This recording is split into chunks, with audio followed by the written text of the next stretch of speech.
Hi, I'm Maggie Kelly. Welcome to this week's episode of Maggie's Mindful Moments.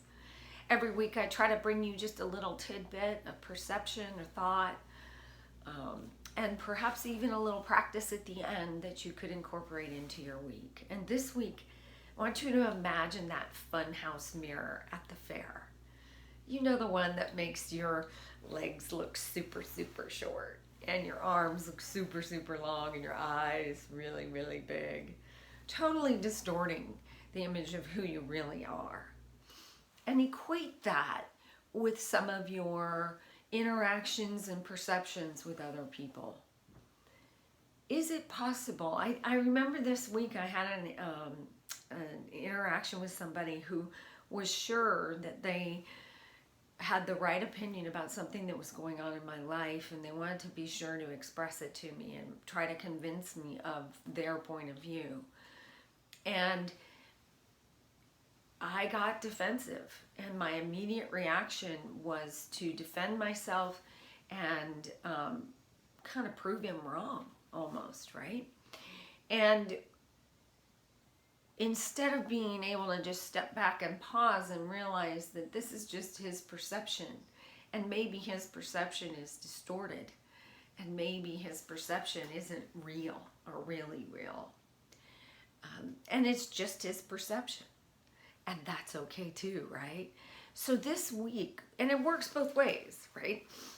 So this week I want you to see if you can notice when you're having a conversation with somebody, or somebody does something with you that is not exactly what your image is, and you believe either that they've distorted the image of you, or on the other side of the fence, that you perhaps maybe are distorting whatever perception you have, or you have a distorted perception.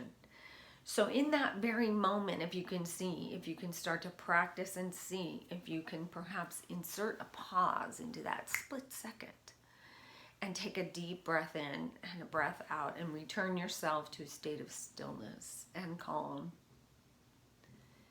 And instead of reacting in what might be a habitual way for you, see if you can instead just allow it to be and understand that that's just their perception, or respond as opposed to react.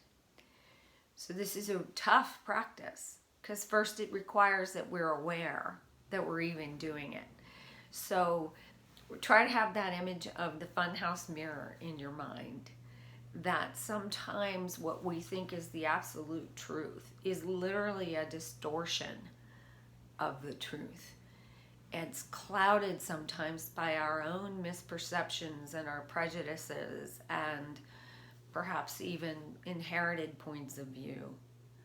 So see this week if you might be able to catch yourself in any of those moments. And in those moments, just insert that pause in that split second. See if it makes a difference. Take a few deep breaths. Return yourself to that place of stillness. Stillness is the foundation of reality, really. Just that stillness. That's all I have for today. And wishing you a very, very beautiful week. And stay safe and stay well. Namaste.